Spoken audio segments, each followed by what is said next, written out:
TV series Dirty Jobs has been on the Discovery Channel for 7 years. Viewed today in 180 countries around the globe. The show's success is due in large part to its humorous and outspoken host, Mike Rowe. As an entertainment vehicle, Dirty Jobs is, I make some silly jokes, we learn some things, we go around the country and we do the work, but for as simple a show as it is, the themes in it are really quite enormous. Rowe was in Washington recently to help launch the American Manufacturing Association's I Make America campaign.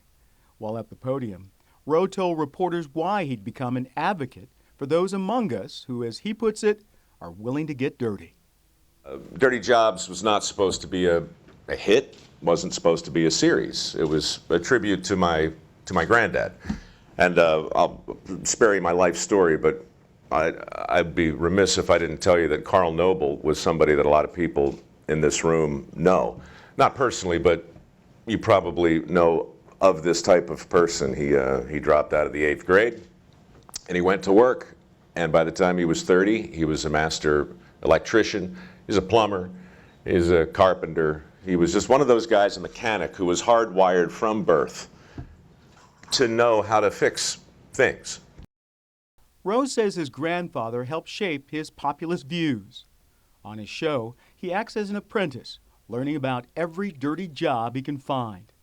Rowe believes the recession has made every job in America more valuable.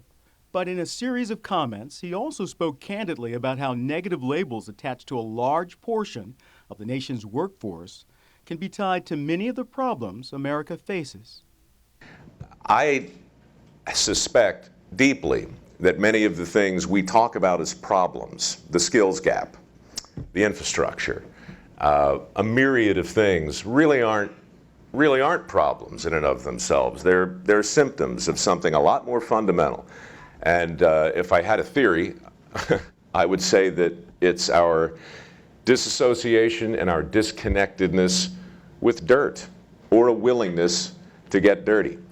The future farmers of America no longer want to be called farmers. They've officially changed their name to the FFA.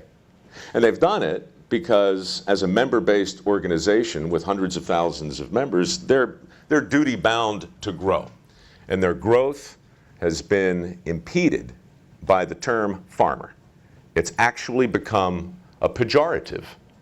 Rowe believes that the best course for America is to allow our youth to pursue paths that fit them the best, even if the career they choose means getting dirty.